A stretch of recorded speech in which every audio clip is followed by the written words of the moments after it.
Hello. Good morning. Good afternoon. Good evening. Happy Saturday. My name is Professor Rich and we are here to learn English. And today we are going to talk about the future of English, specifically the future of British English.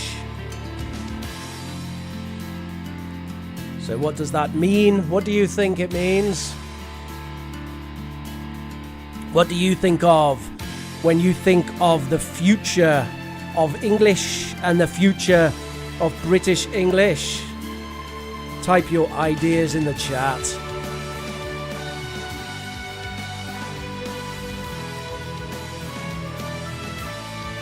We're going to talk about lots of different things today, and almost everything that we talk about will be based on academic studies and 15 years of language instruction.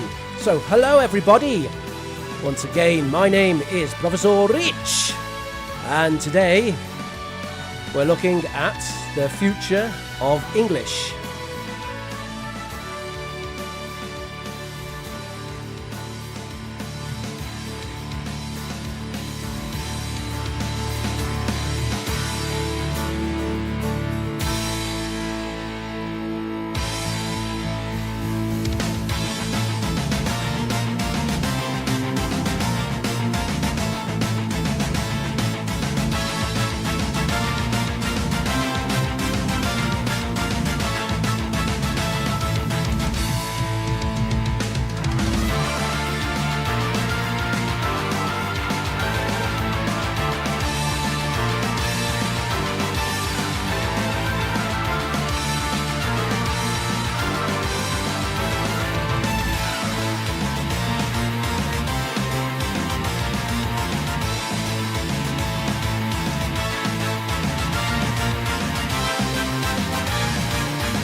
Hello everybody, yes that's right, it's me, and this time my microphone is on.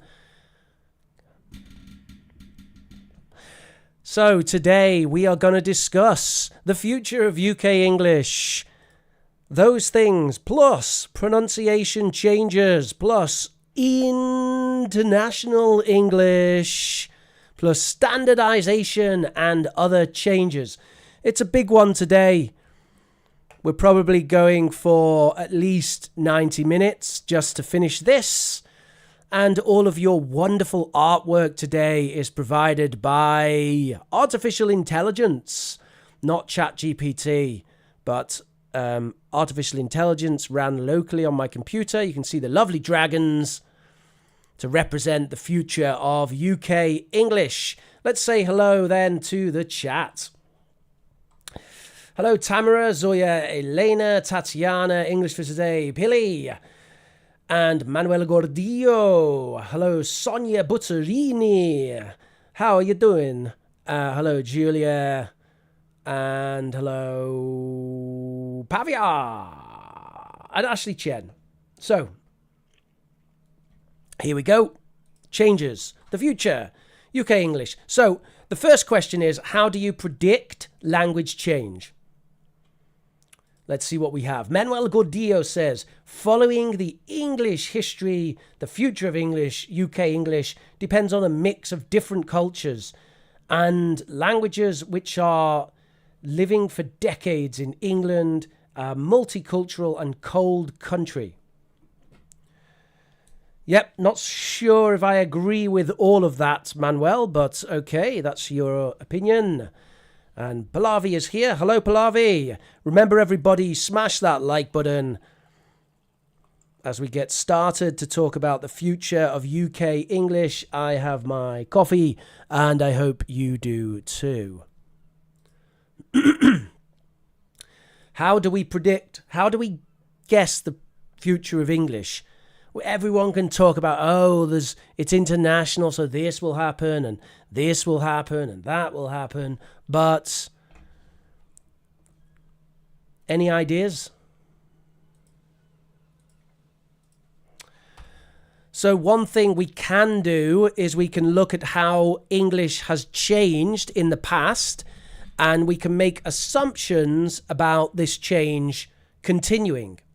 Now, linguists have found this does not always happen. Actually, sometimes in linguistic change, you get this kind of thing where it's slow, then quick, then quick, then quick, then slow, and suddenly disappears. So things happen quite strangely in linguistics. It is quite difficult to predict exactly how languages will go because there's so many factors. However, we can at least guess based on this kind of graph. If we know a change that happened from the 1900s until today, then we can make assumptions about it continuing. And we can be wrong, but also a lot of the time we can be right or quite close to the truth anyway. So let's begin by talking about the changes in British English from the 1920s until today. So tell me in the chat, what do you think? What changes in British English do you think there have been in the last 100 years? So changes from the 1920s until today. You can type your answers in the chat now.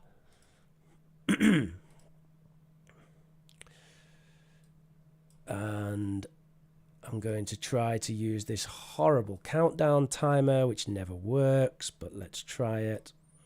Oh, maybe it will work.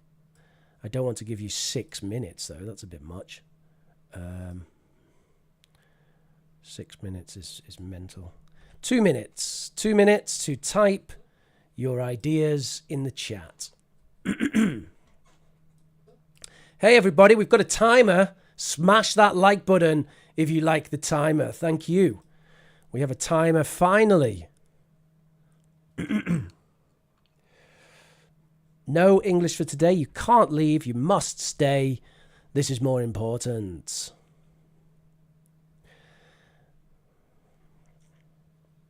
So Pallavi says there will be new phrases in the future. Okay, Pallavi, but what about now from the past? What has changed? And Manuel is making a comment about Spain, which is not relevant to the conversation. Oh, wow, my coffee is so strong. My coffee is very strong. Pilly says many new words become popularized through social media. Well done, Pilly. That is one of the ideas. You have 1 minute left to put your ideas in the chat. Pavia says, over the past century, British English has seen the adoption of American English terms and spellings due to increased media exposure and cultural exchange. Yes, Pavia, that is very true. And that is one of the major things that we're going to look at in the second half of today's lecture. You have 15 seconds left if you wish to give your opinion.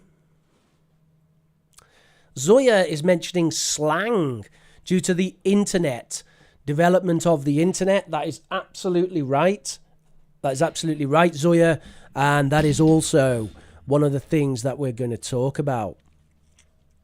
Pavia says that Shifts in pronunciation and grammar have occurred as a result of social and regional influences, contributing to the dynamic nature of all languages. But yes, specifically British English today. Okay, so I'm going to show you some examples of changes in British English that have happened since the 1920s. And if you're a big fan of those lovely dragons in the picture, rainbow dragons, then smash that like button. Come on. What is this? 11 people have pressed it. All right, everybody. So let's have a look. I'm going to show you examples of some modern English, and I want you to write in the chat, what do the examples represent? So what change do these examples represent? And for this, we will have 6 minutes. I'm going to make the timer small. Sorry if it's too small. Just live with it. Okay, 6 minutes. Here we go. So we have whoa, whoa, whoa, whoa, whoa, whoa, whoa, whoa, whoa, whoa, whoa, whoa, whoa.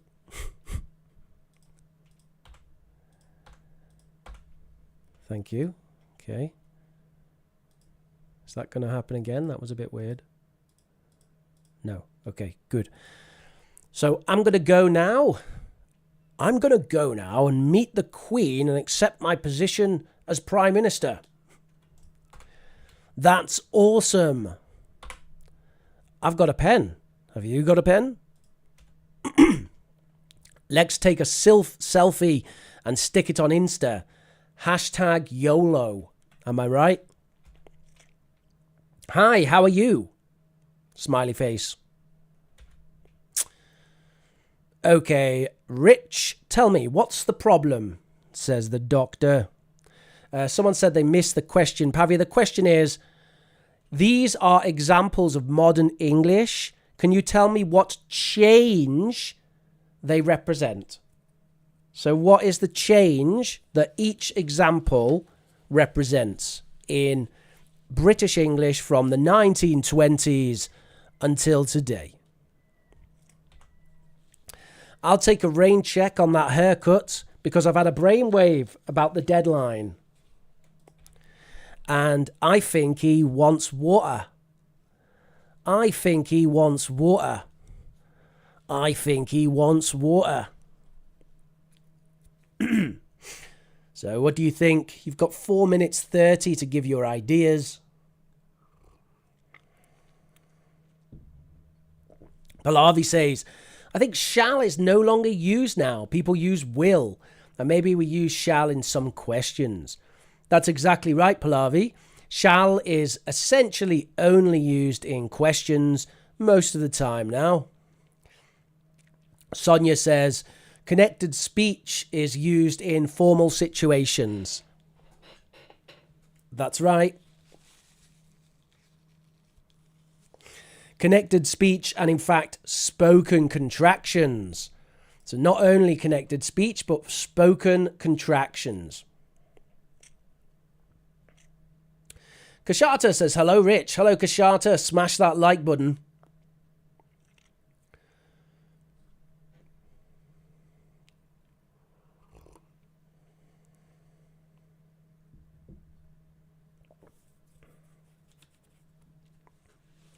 Pilly says the last one's about pronunciation.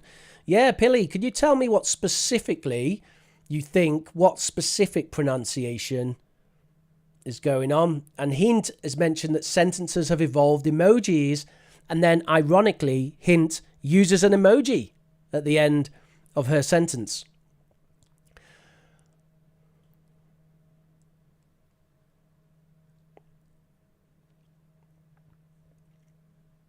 Yes, Zoya, the contraction of gonna. But what about the context of the first example? So it's not only the contraction of gonna, but look at the context. What is the context? I should probably capitalize Queen as well. That's a bit rude of me not to.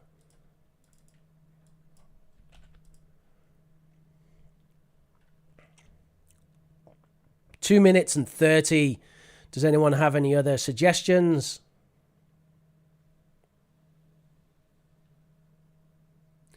So Zoya, you said that 2 is new words, and that's awesome.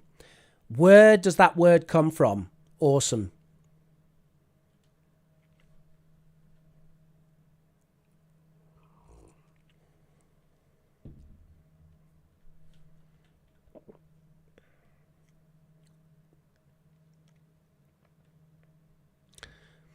What about the one with the doctor? The doctor says, "Okay, Rich, tell me what's the problem."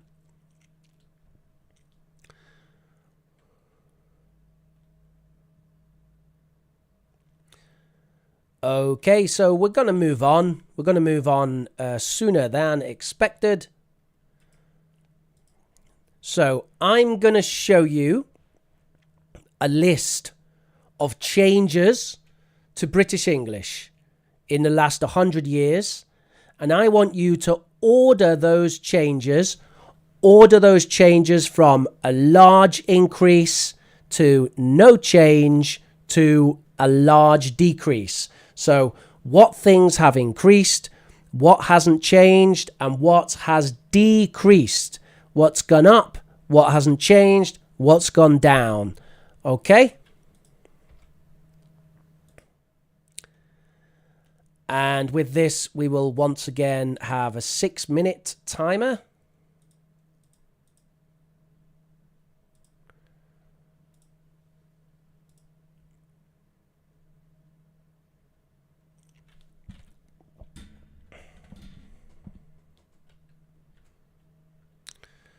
So we are looking at changes in British English, and I want to know what's increased, what hasn't changed, and what's decreased. The big increase is 1, then 2, 3, 4, 5, 6, 7, 8, and 9 is a big decrease. Yes, Pavia, it has some expressions and informal language, but the focus is on a specific type of noun. Romelio, it's absolutely okay to use the glottal stop in a formal context. However, what we do is we avoid the glottal stop in the middle of words, but we still use it at the end. So you can say we use it, but you don't say water. You say water in formal contexts. Water sounds very colloquial.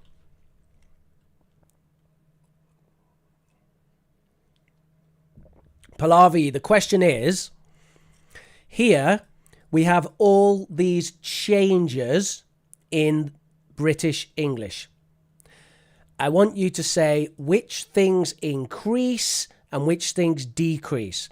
For example, written and spoken formality in British English.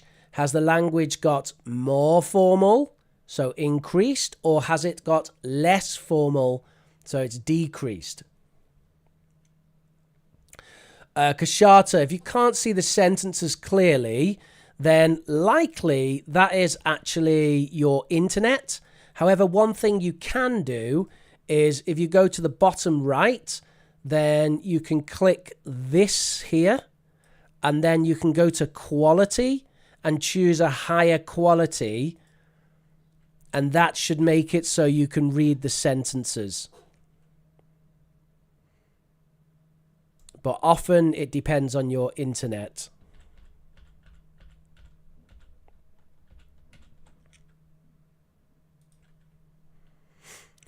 You have just 3 minutes and 30 seconds remaining.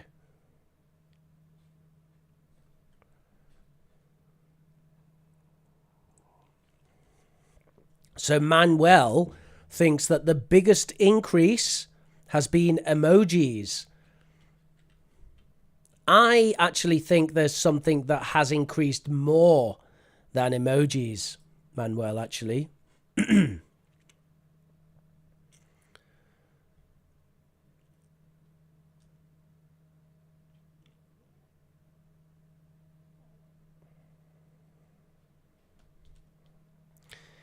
And Manuel thinks H, I, J, and G will disappear. So traditional words are decreasing. Written and spoken formality, decreasing. Using have or don't have for possession is decreasing. And he says Americanisms are decreasing. Do you know what is an Americanism, Manuel? Sonia says, please could you explain what is the RP accent?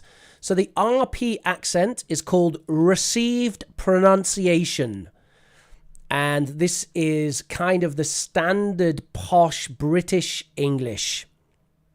So for men, it's something like, good afternoon, everybody, and welcome to our late night BBC news program. Today, we shall be discussing the future of Britain, etc., etc. Cheer. Modern RP was the BBC accent, Romelia. Actually, the BBC no longer hire people with an RP accent. As part of their hiring policy, they hire presenters with regional accents. And they actually give more weight to someone with a regional accent. That's true. You have more chance of being hired as a presenter for the BBC with a regional accent than with RP today. But in the 80s and 90s, they were known for hiring RP presenters.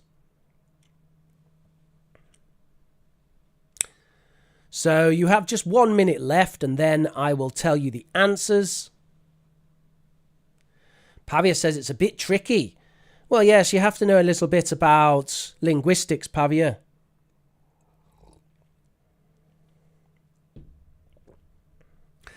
Yes, but Manuel, we're not actually predicting the future here. We're just talking about the past right now. So you said are gonna disappear, but I just want to know what has happened since the 1920s. 20 seconds left. Actually, no, there's not 20 seconds left. I'm looking at the wrong screen. 10 seconds. Pilly, you are correct. J means people use have got instead of have. Right, so I'm going to tell you my thoughts on this. So, the one that I think actually has increased the most is Americanisms. Americanisms mean vocabulary mainly, but also some pronunciation features from American English. An example of a pronunciation feature from American English, by the way, is this. So, the way I say this word and the way I have always said this word is advertisement. Advertisement. That is the American pronunciation. So I have never used the British pronunciation in my life. Growing up in the 90s, we did not say this, and this is the British pronunciation, which is advertisement. So the British pronunciation, advertisement.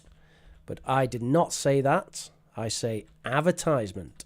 And that's an Americanism. So after Americanisms, the next thing, in my opinion, that has increased in the last 100 years is tech vocabulary and slang. We got loads of this. I'll friend you, unfriend you, Instagram, tweet, selfie, lol, raffle, WTF,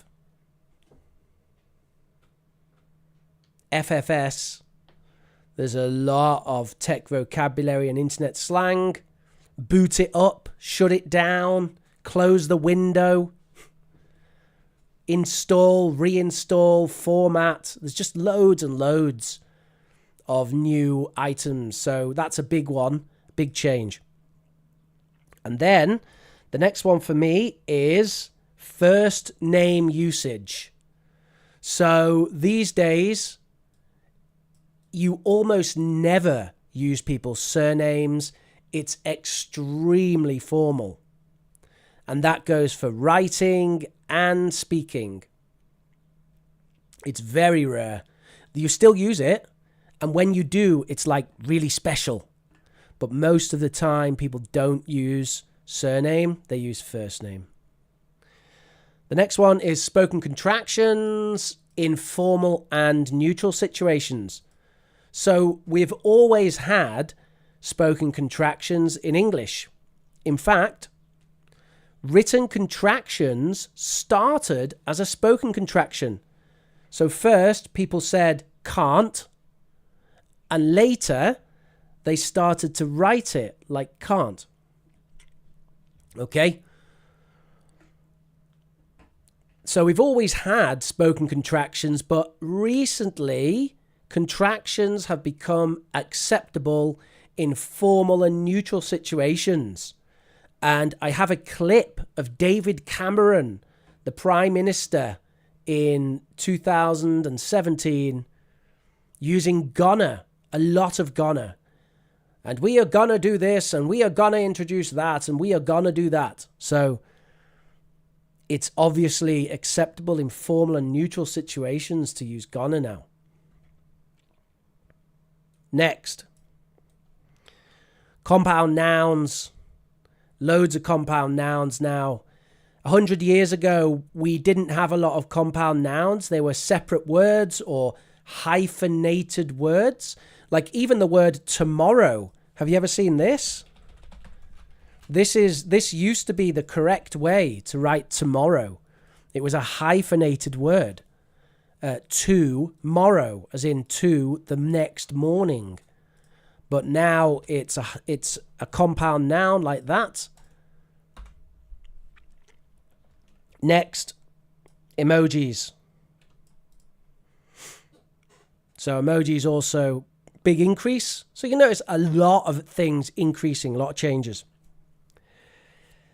Okay, so going down here, the RP accent in the media, that's decreasing. The mainstream media does not like to hire people with an RP accent in the UK now. So the RP accent in media and in dramas and things is going down, decreasing. Written and spoken formality is decreasing.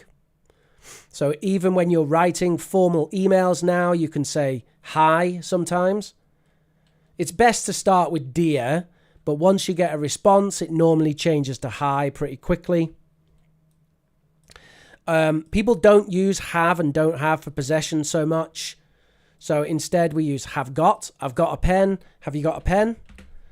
And finally, traditional words shall, whom, whence, hither and thither are totally disappearing. So you can see that list again here. Does anybody have any lovely questions or comments in the chat about this? Manuel, we will talk about the future, but as I established at the start of class, the first thing we're doing is looking at the changes in the past, and then we will try to predict the future, because probably these trends will continue, or most trends will continue.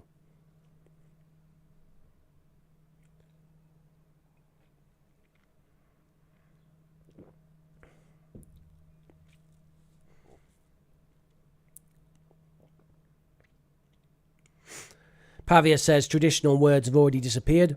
Well, you still see shall and whom and ought.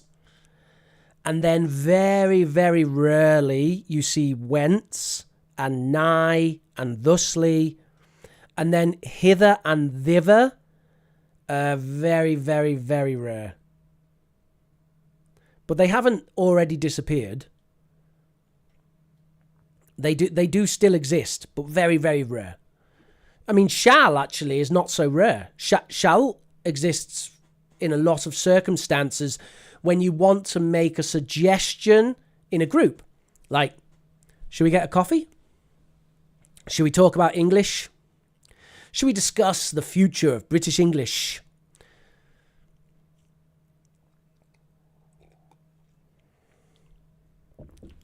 But maybe hither and thither is pretty much gone. Do you know what it means, hither and thither? So hither means here and thither means there. People use nigh and thusly, Pavia.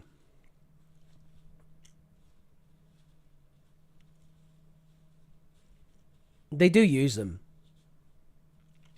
Just, it's super rare. And you have to think as well, there's kind of a tongue-in-cheek way of using this language. So people do it because, you know, people like being British. So they might be talking normally and then they suddenly say, right then, gentlemen, let us go thither. The nigh is young, and thusly we shall have a beer. People say stuff like that sometimes. Just it's rare. It's true. It's kind of like we're talking archaically, deliberately. So, all right. There is also something I haven't mentioned, which is changes in pronunciation. So this is something we will also talk about. This is TH fronting, glottalization, H dropping, the pronunciation of WH, and some other things. So these are all the things that have changed in the last 100 years. And as I said before, we can expect this trend to continue into the future. However, predicting the future is, of course, not possible. We can only try. And as I said before, often this happens in linguistics. So it's very difficult to really predict. So let's take a look at some Americanisms. On the left side, you can see some traditional British words, and those words are still very common today. All of these words are used, so people still use these words on the left a lot. They are not archaic. They are not out of date. Flat, lorry, rubbish, biscuit, brilliant, holiday, post, torch, petrol and jumper. However, these days people also and more frequently are starting to use more and more Americanisms. Do you know the Americanisms for these words? There they are on the right. So in the chat, you've got 6 minutes, and I would like you to match the Americanisms to the British original words. And the pronunciation, here's the pronunciation of those words. We've got awesome. Ugh, Jesus, sorry, too loud. Awesome. Apartment.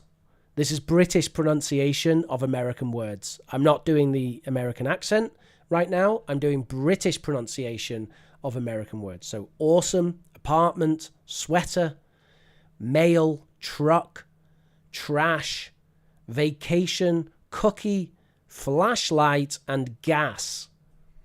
And in American pronunciation, we have awesome, apartment, sweater, mail. How do they say that? Truck, trash, vacation, cookie, flashlight, gas. Okay, something like that.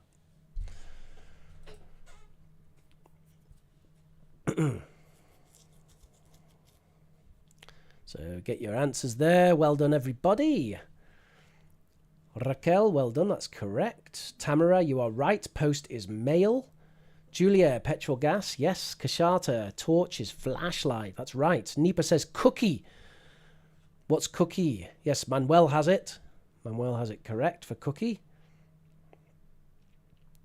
Miranda, well done.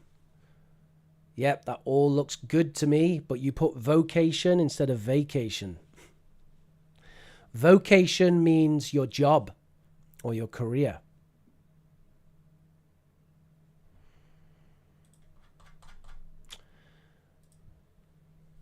All right, we definitely don't need 4 minutes, so I'll give you 1 more minute.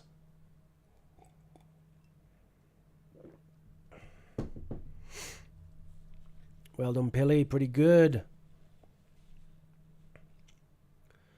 Remember to hit like.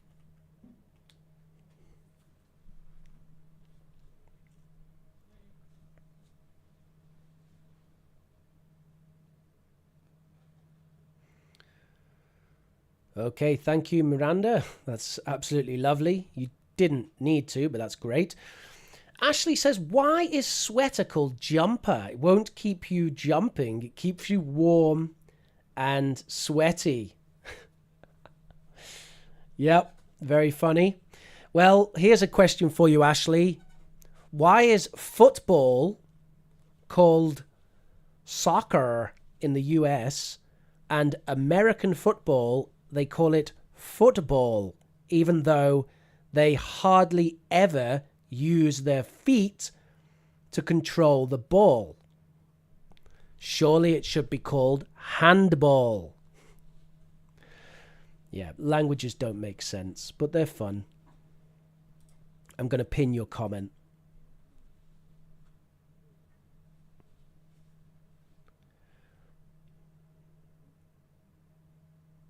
Whiskey Scotch, says Manuel. Very funny.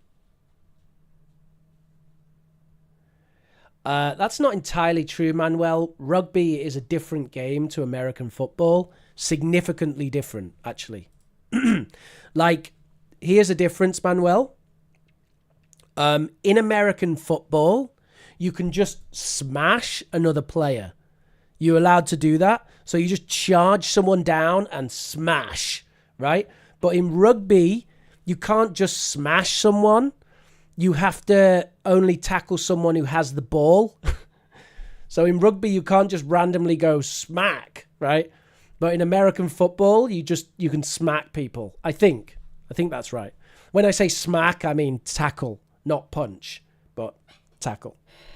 All right, so are we ready for some answers? Here we go. Here are your answers. We've got flat is apartment. We have lorry is truck. And by the way, this one, truck, this has become really popular. Like lorry, it's really disappearing. It's really disappearing. Rubbish and trash. Biscuit and cookie. I hear people say cookie a lot now. And children as well say cookie, even though biscuit's still popular. Brilliant and awesome. Awesome is such a popular word. People say awesome all the time now. Holiday, vacation, yes. Post and mail. This one about 50-50. Torch and flashlight. Petrol and gas. Yeah, you hear a lot of people talking about gas. I'm going to get some gas. And jumper and sweater. Now, there are some other Americanisms, but these are just the ones, just some that we're looking at. So the general trend is that words are getting more American like that. By the way, sometimes it goes the other way. Sometimes it goes the other way. It's quite rare, but it does happen. I'm trying to think of an example now.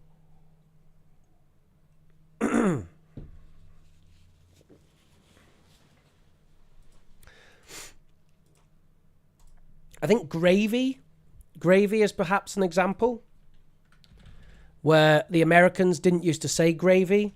They used to say, like, I don't know, turkey sauce or something, you know? And now they've started to say gravy. And there are some bad words, which I'm not going to say, which I've got from British to American. There's one that looks like this. Okay.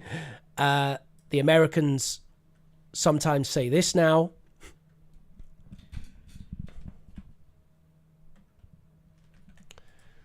Anyway, let's move on. We're now going to talk about pronunciation changes. So these are pronunciation changes happening now, and a lot of sociolinguists and linguists think that as we go forward, these pronunciation changes will keep happening. Okay, so look out for these, listen for them, see if you hear them. Okay, so I'm going to say these phrases first, and can you hear what the words really are? Okay, number one, I think my mother is having a bath. I think my mother is having a bath. Number two, the milk is old, so we'll need to get more. The milk is old, so we'll need to get more. Or we'll need more. The milk is old, so we'll need more.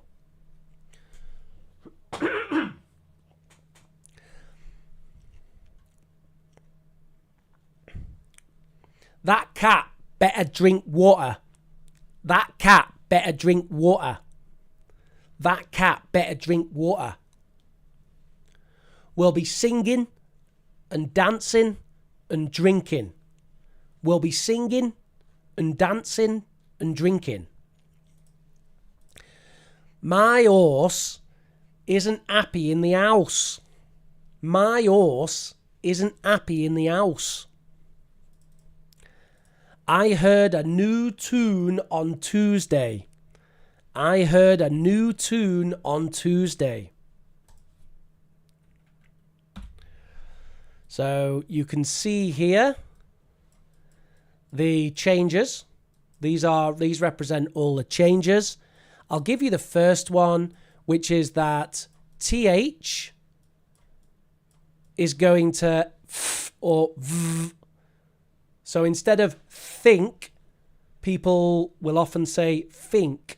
And instead of mother, some people, especially in London, will say mother instead of mother. So th is going to f or v. Okay. What about the others? Can you match the others?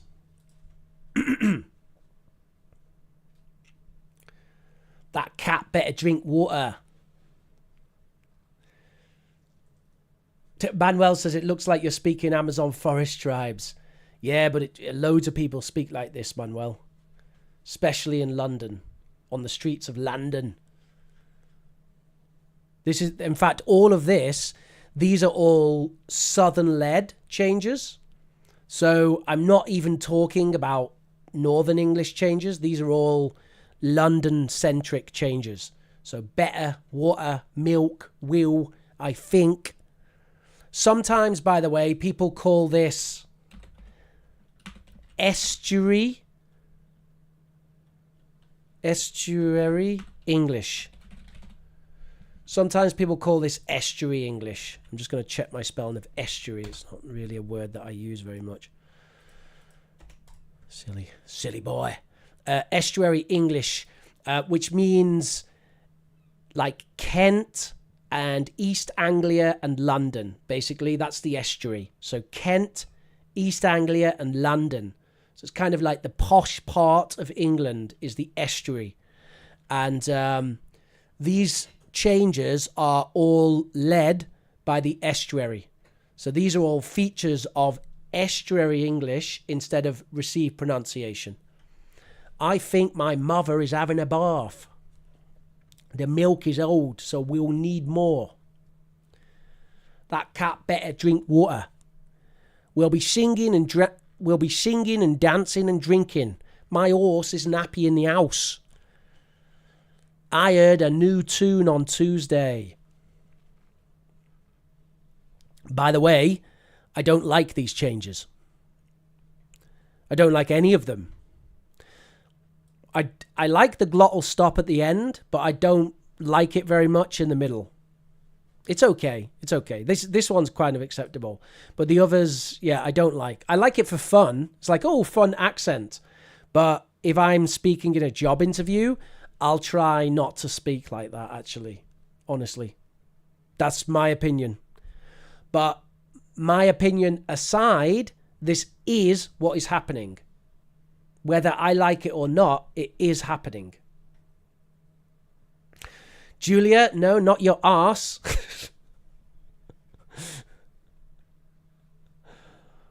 It's a good typo, though. Well done.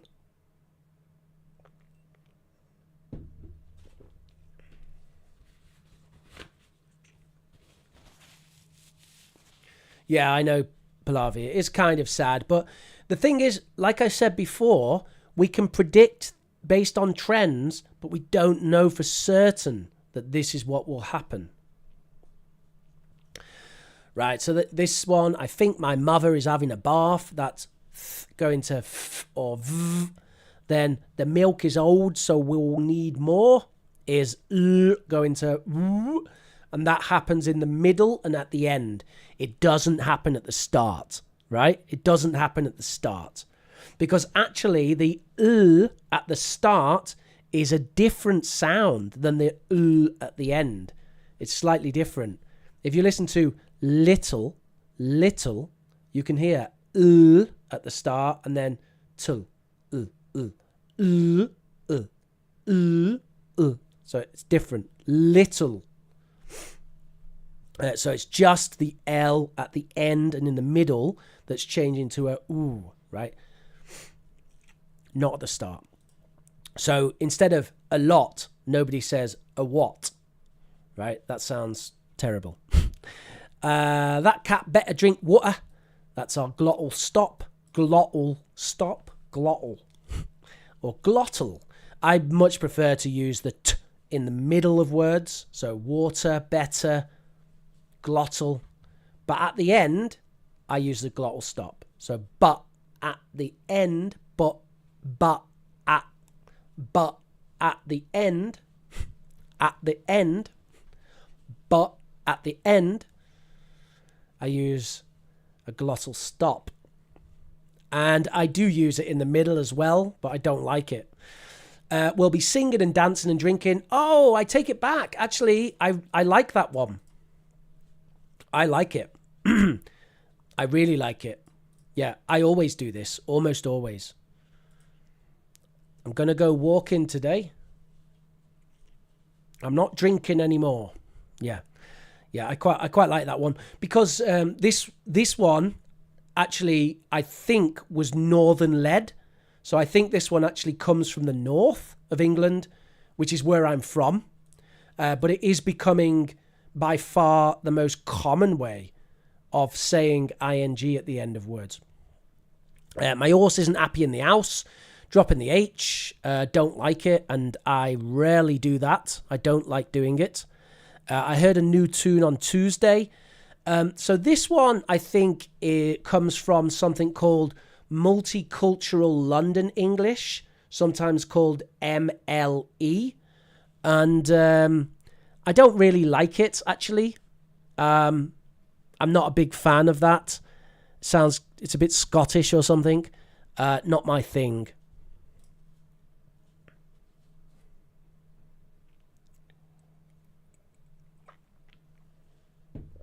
So well done to everybody who got the answers there. Looks like we've got quite a lot of good answers.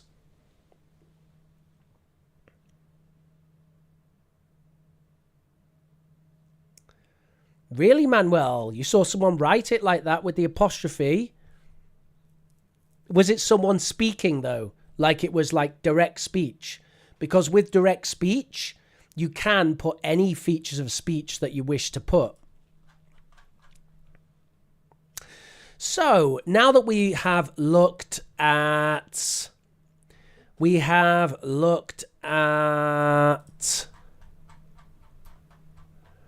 Americanization, and we have looked at pronunciation changes. Now, we're going to talk about something called international English.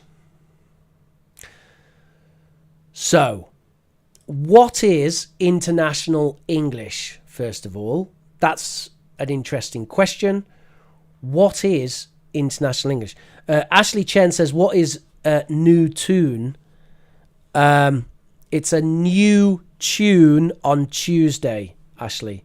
I heard a new tune, like a new song, new music. Hello, hello, almost really happened. How are you doing?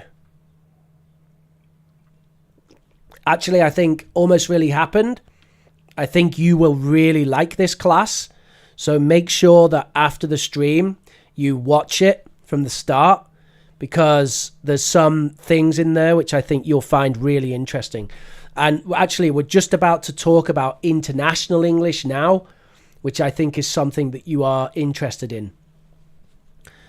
Nipa says no specific accents in international English. That's right. So internationally, the idea. Let me tell you first of all what academics say with international English. So they want to create a new English standard called international English. And they want to actually use standardization, but use standardization to make English easier internationally. So I'm not just talking about what international English is now. I'm saying that there is a movement, mainly of academics, who want to actually standardize a type of national English and make it easier to learn and easier to speak. And one of the things that they want to do is make the phonemics much more flexible.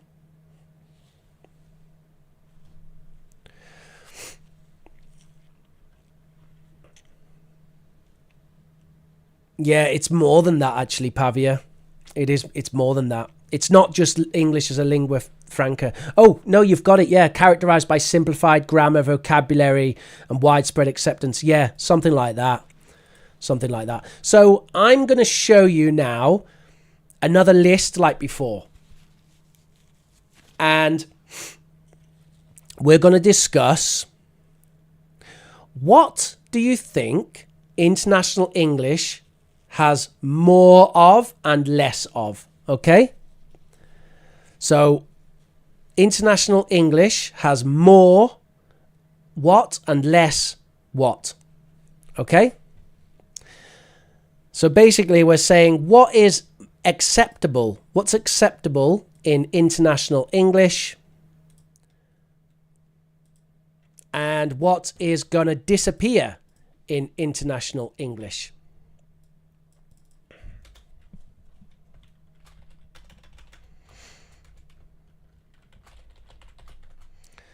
So we're talking about what is more or what is correct.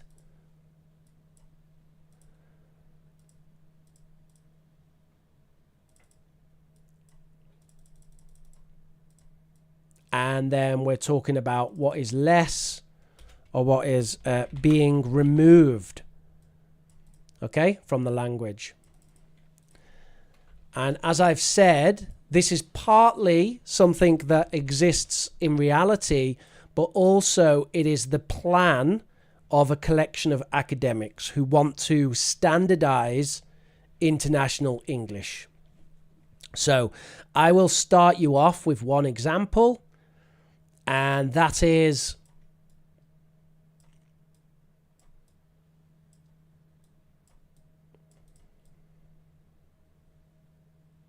the active voice, like they did it instead of it was done.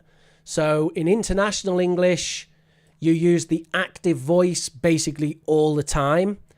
And if you don't want to say who did it, then you say they did it instead of the passive, it was done. So the passive is gone from international English. What else do you think they want to change? Let's get rid of this weird mushroom dragon. So what will be more and what will be less? in international English according to academics. And by the way, this is independent of whether you agree with it. Personally, I'm not a massive fan of this idea. I quite like British English, but I'm not opposed to it. If someone wants to speak international English, I'm okay with it. But I do understand that most people want to learn British or American. If I was learning Spanish, I would want to learn the Spanish of a specific country, like Chilean Spanish or continental Spanish. I don't want to learn international Spanish, right? So I do understand that learners want a standard, and that's okay.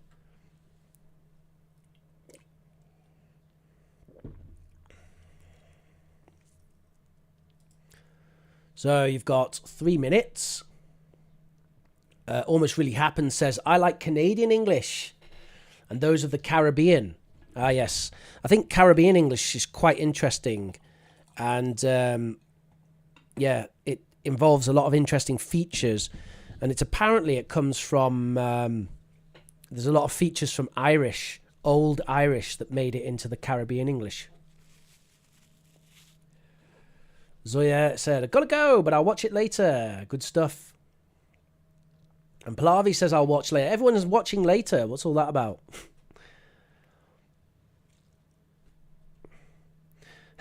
You have to be a linguistic connoisseur to nail this, says Pavia. Do you think so?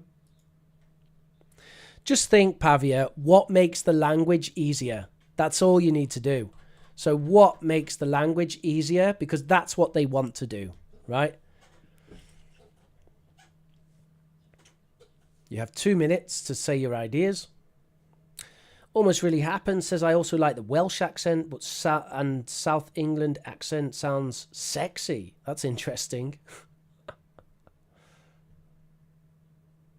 Not sure I heard that before.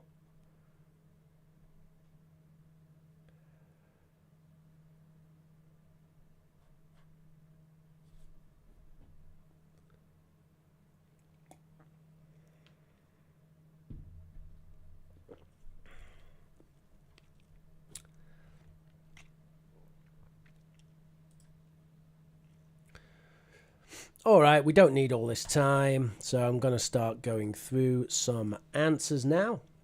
Science-based says professional English is the same everywhere because it has international terminologies for those professions. Well, it has international terminology, science-based, but it's not the same everywhere. People speak English really differently all over the place.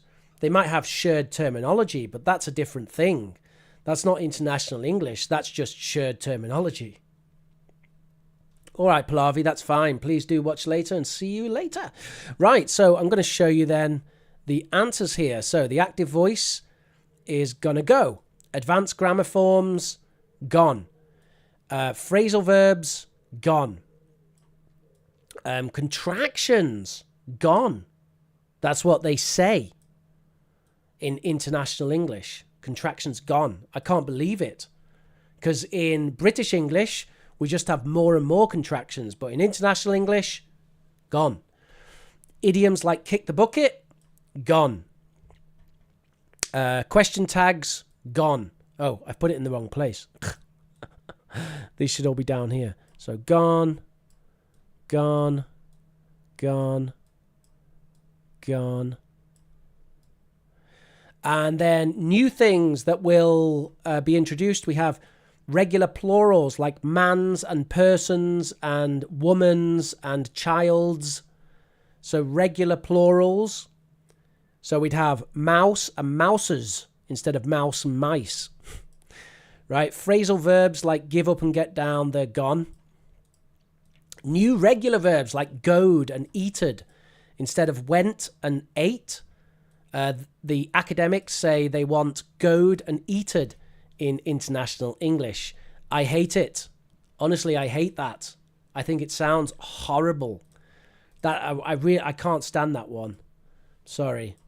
Goed and eated. Never say that to me. All right. direct phrases like take this instead of could you possibly take this. So more direct language, and the active voice instead of the passive voice. So this is what they want to do. Just like this.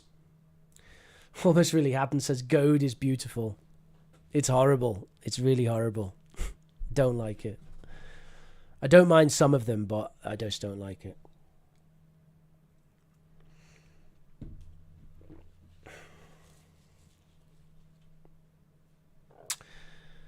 Right. So, that's our idea of international English, which is a proposed new standard for learners of English internationally. Now, we're going to move on to standardization. So, the whole topic today is about changes in language, linguistic change. However, something that can resist linguistic change, and in fact does to some extent, is standardization. Standardization is quite controversial. It has positives and negatives. So what I would like you to do is to... Bloody hell, that picture's awful. That's AI-generated dragon. I would like you to discuss what do you think are the good things and bad things about language standardization. So what are the good things and bad things about language standardization? All right. So you can tell me in the chat, and we'll have a lovely timer for this.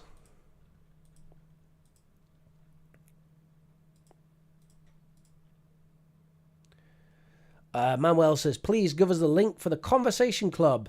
Well, Conversation Club isn't going to start yet, Manuel, but of course I will. So after this stream, we'll have a Conversation Club for a little while.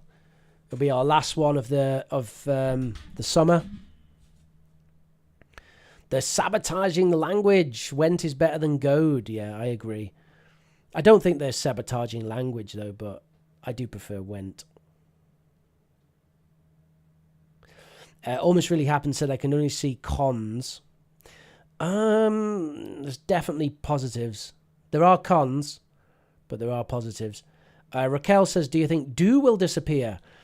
I don't think they suggested that, Raquel, but it is possible. Like, we could use intonation to say it instead, like, think do will disappear? Or want coffee, you? You know, it's possible. But I think the idea is that people will use simple tenses all the time. So it's quite easy to use do because you only need to use the simple tense.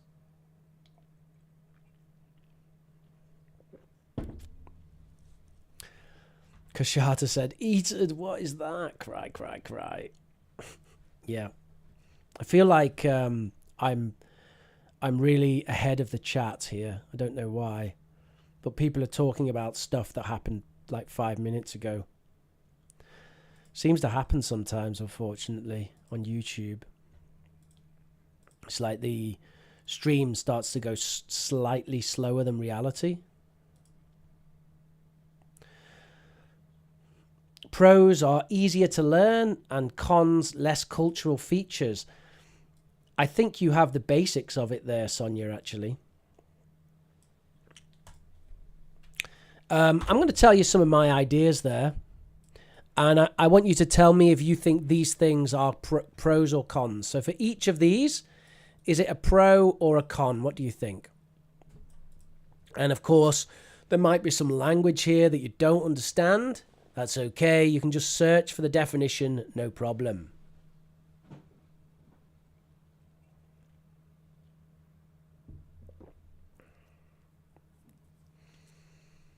Reem says pros are less ambiguous. And Kashata says improved communication. Improved communication is a pro. Yeah.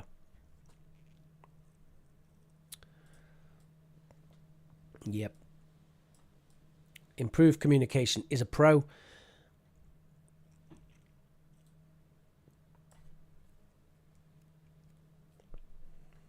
I love the English from Tennessee.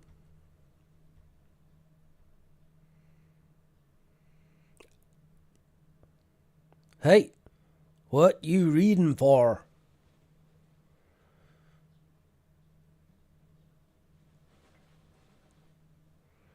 I'm gonna get my truck, and then I'm gonna go to shops, and I'm gonna get myself some Bud Light, boy. Oh, yeah.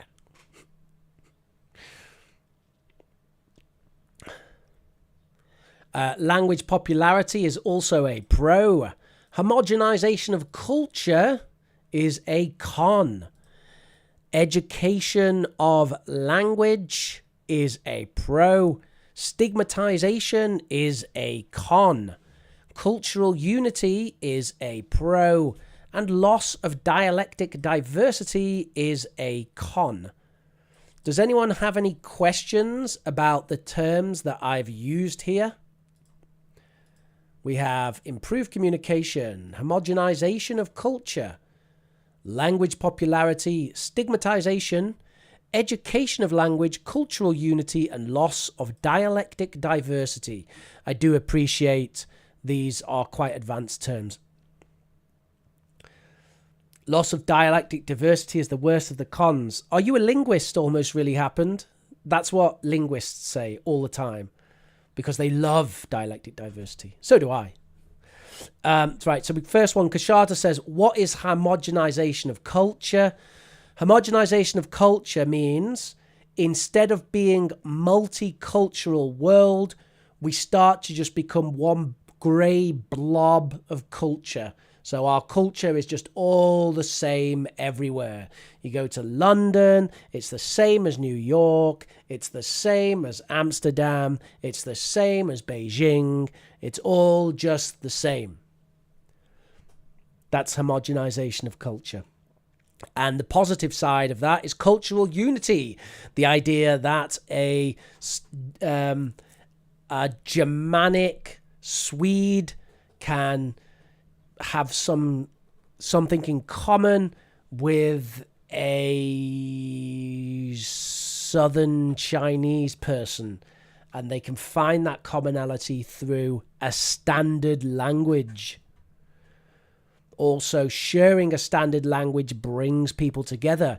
Have you ever noticed how people who prefer British English like to be with people who also prefer British English? I know it's kind of a joke for you guys in the chat, but don't you think when someone says, hey, I prefer British English, do you notice you have a reaction? You're either like, whoa, American's better, or, oh yeah, I like British English. Because, like, the standard brings you together. It creates an in-group, out-group, and you want to be with your in-group. So if you prefer the British English, you want to be with your British English fans. And if you prefer the US English, you want to be with your US English fans, right?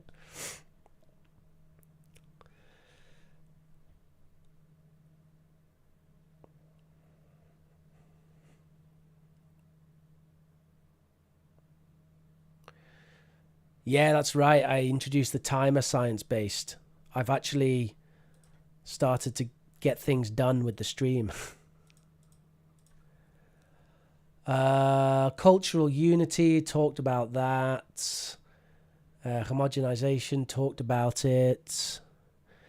Globalization equals homogenization? No. Homogenization means becoming one. So homo, which means one. Genization, which means changing into. So we got homogenization, changing into one. What's the opposite of homogenization?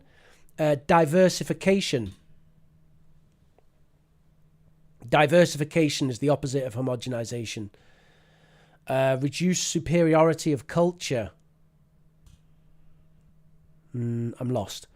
What is stigmatization, says Julia. Stigmatization means you start to think that something is bad. you start to think that something is bad. That is the idea of stigmatization. So we say that something is stigmatic or stigmatized or is a stigma. And if something is a stigma or stigmatized, it means that people see it as a bad thing. For example, certain accents. People might think that there is a stigma attached to certain accents. So we say that the accent has been stigmatized.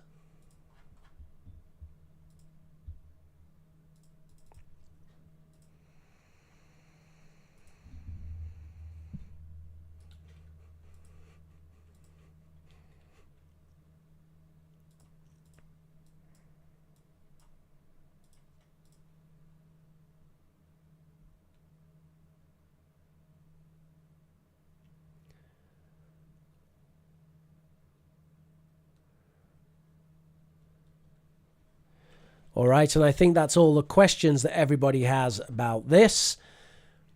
So, pros and cons of standardization,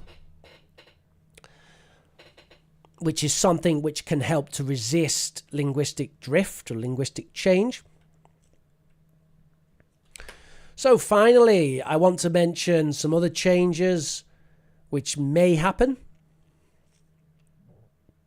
Or in fact, rather than changes that will happen, these are actually changes which already are there and they may continue. So one is that there's an increased range of intonation patterns because now English has so many non-native speakers that there's a lot of non-native intonation patterns in English, right? So when you speak English with lots of other people, you can hear people with the Mexican intonation pattern and the Japanese, right? And I like to do these. And because it's the end of the stream and not the start, I can do them. So I can say like, oh, very difficult. English. I like to learn English. It's really good. Right. So there's some Japanese intonation patterns. And then Mexican. Can I do Mexican? I don't think I can do Mexican. I can't do it. Some people can do it really well. I can't do it. Can I do French?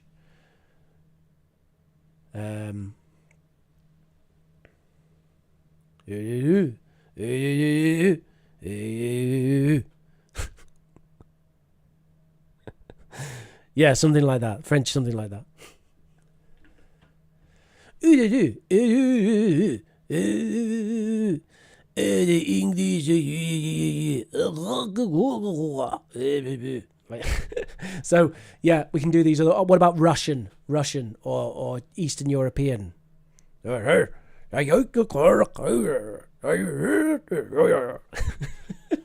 Anyway, there are new intonation patterns which come from people speaking different languages. The next one, we have some interesting vocabulary shifts, like the word say becoming be like.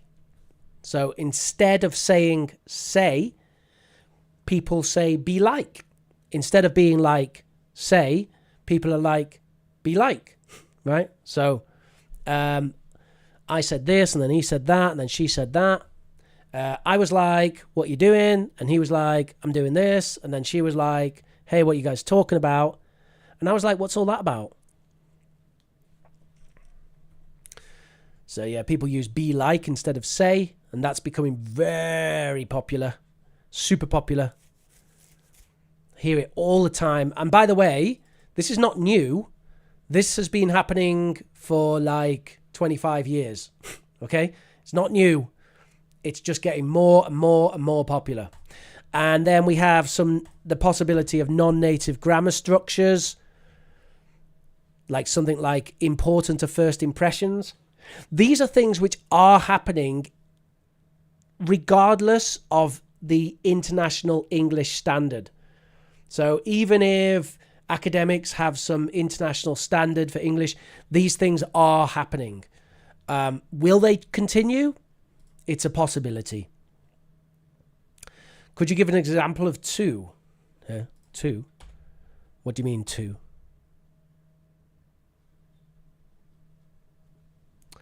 Raquel, what do you mean two? She is like this and then he's like that. That's so annoying.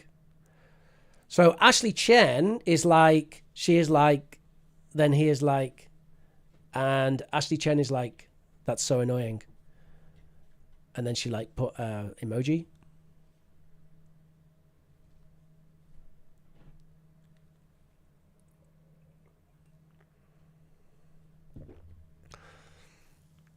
Oh yeah, I just did like a million examples, Raquel. I spoke to my friend and he was like, when's the party? And I was like, today, obviously.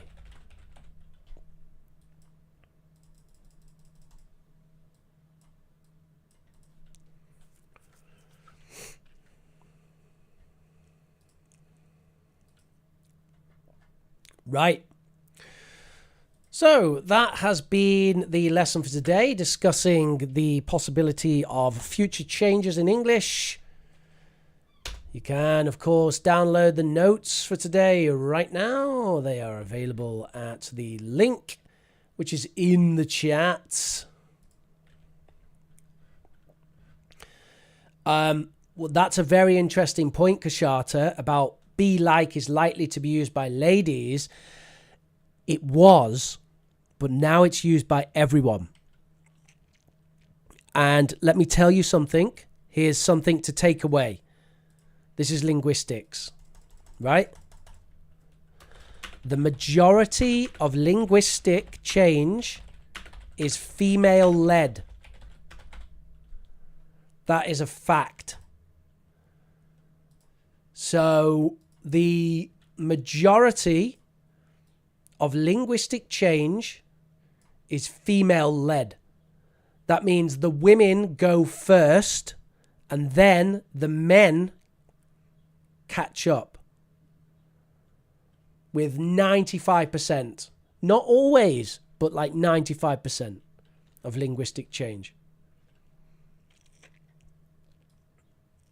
Which might be surprising for you, but it's true. Well, according to the studies in sociolinguistics, it's true. You could argue they have a political agenda, and they do actually have a political agenda. So I don't know. I haven't looked close at the data, but I've seen lots of studies, and this is currently what is taught in applied linguistics. It is taught that the majority of linguistic change is female-led.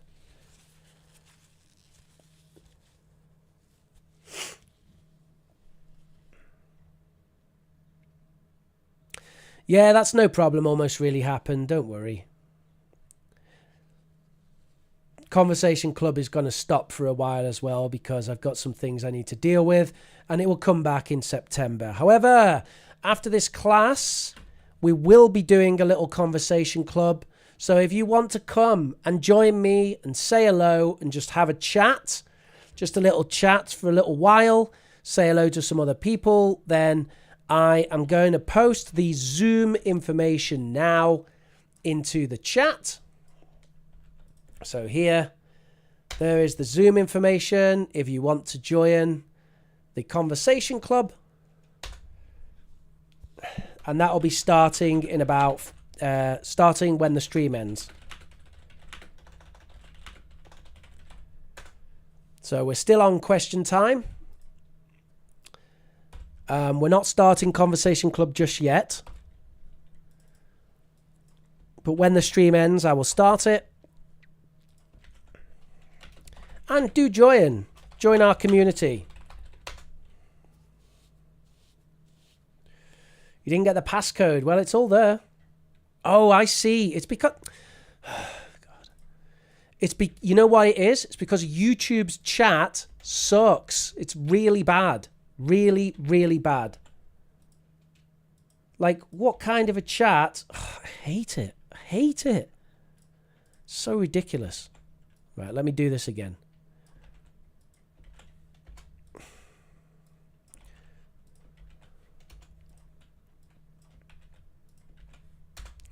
The topic of the conversation club will be the same as today. So, the future of English, language standardization, international English, talking about that topic and discussing, do you think it's good, bad, what do you think? But actually speaking to other students. Got plenty of time for questions though, folks. What have you got?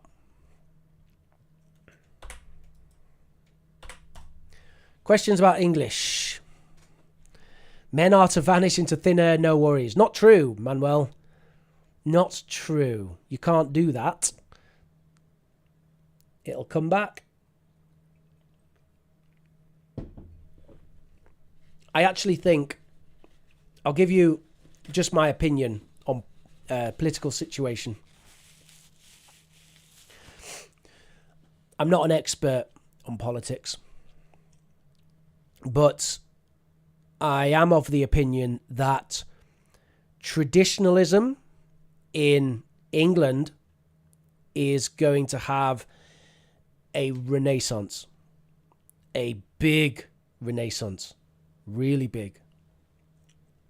Right now, we're going through sort of a fall of Rome stage. So that is a cultural collapse and political confusion. And basically, I would argue in the UK that progressivism has gone wild. Just wild. Really wild. There's a reason why progressivism can't go wild, because if you don't have any structure, everything falls apart. And I think we are close to that possibility now. So this is coming from someone who 20 years ago was a radical progressive. I was a member of the Socialist Workers' Party, and I read The Guardian every day. But now I'm telling you, I think that traditionalism here in England is going to come back real strong. And bear in mind that I teach primarily immigrants right now, lots of refugees and asylum seekers. And I'll tell you, they are very traditional people on the whole. And they want structure and they want traditionalism.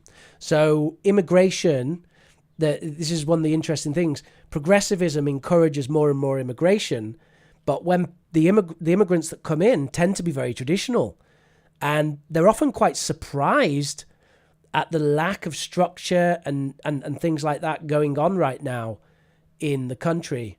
So, yeah, I think we'll see it. Maybe in 10 years, maybe 20, but it's going to happen. And I think we'll start to see things like the return of marriage. I think marriage will have a renaissance.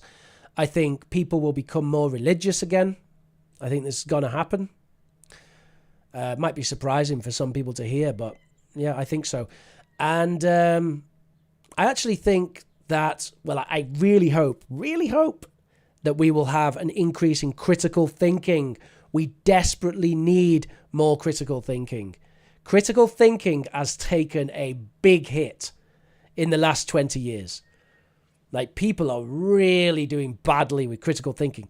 They want you to tell them how to think all the time. They want to know what's the right thing. What should I think about this? And in the era of artificial intelligence and ChatGPT, that is not the way to be. You have to be the critical thinker. ChatGPT can do everything else, but you've got to critically think about stuff. Don't be the person who's being told what to think. You got to think for yourself. Okay, rant over. Rich, did you watch Oppenheimer? What's your take on Nolan's masterpiece?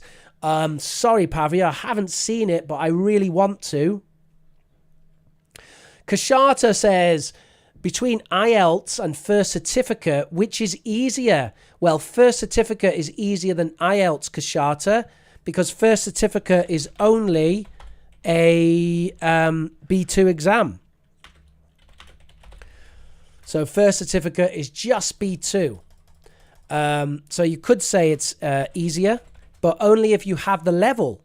Because with First Certificate, you could fail. Whereas with IELTS, you can't fail. You can only get a certain mark.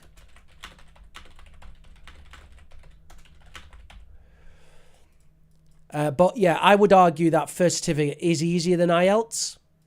However, when it comes to Cambridge Advanced, that's more difficult to say. I'm not sure if IELTS...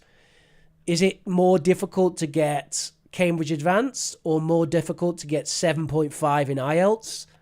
I don't know. Personally, I really like the Cambridge English exams.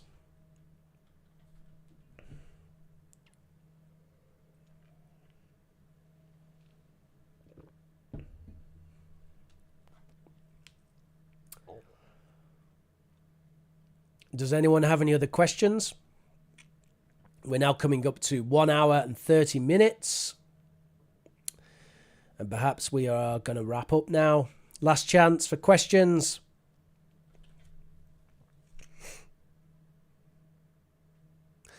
While we do that, I'll just tell you a bit about the plans over the summer. So for the next week, there'll be about 3 streams. And then throughout August, I will try to do at least 1 stream per week. However, it's going to be quite difficult, especially at the end of August. And then when we go into September, we will pick it up again. Conversation Club will come back and we're going to hit it really hard with streams and all kinds of stuff. That is the question. That is the plan. Pavia says, are you going to watch Jason Statham's Meg 2? I haven't seen Jason Statham's Meg 1. What is... I don't know. I don't know what this is. Pavia, if you like that kind of film, by the way, there is a great film I saw recently. It's The Covenant. The Covenant. It's a Guy Ritchie film, but it's not the classic cheesy Guy Ritchie. It's a really, really good film. Really good film, and it stars Jake Gyllenhaal and Dar Salim, and they're both so good. It's about Afghanistan. It's really good. It's called The Covenant. Check it out. It's one of the best warfare. Well, okay, that's going a bit far, but it's. I really liked it. Okay, it's still got a bit of Guy Ritchie in it, but it's mainly quite a serious war film. Really good. Kashata says, I'm planning on migrating to England. Can I do only IELTS? Yeah, IELTS is probably the best one to do, Kashata. However, remember that when you pass IELTS, it just lasts 2 years. And then after 2 years, you need to do it again. So with IELTS, you have to really time it. But with Cambridge English, it lasts forever.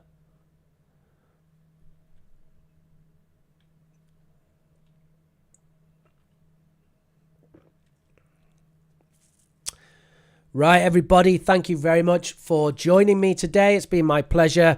I have been Professor Rich, and today we've talked about the future of UK English, how to predict language change, changes since the 1920s, Americanisms, pronunciation changes, international English, standardization, and other changes.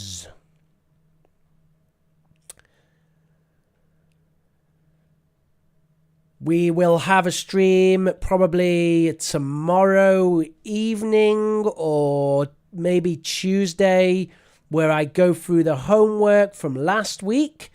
If you don't remember, the homework from last week is to talk and record yourself for 3 minutes talking about how you improve your speaking fluency in English.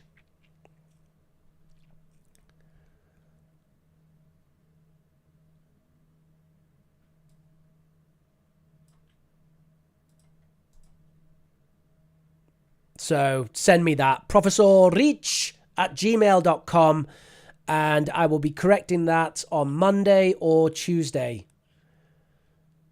So have a lovely weekend. Have a lovely time for the rest of your weekend. Thank you very much, everybody. Smash that like button, hit subscribe, and join our club. And Conversation Club. I'll post the details again in the chat. Thank you, thank you, thank you. See you soon.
Thank you very much, everybody. Good luck with your English learning.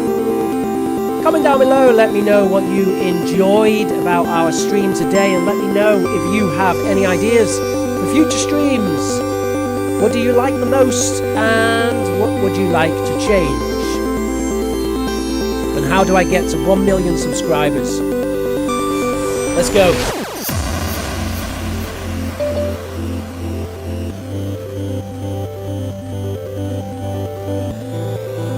I love this cheesy music. Just really gets me going. We've got 4 people waiting for Conversation Club, and that will be starting in just a moment, everybody! And by the way, you will notice when Conversation Club starts, I'm not going to be super energetic like this. Right? This is stream. This is Professor Rich streaming. Okay, it's different thing. Not the same thing.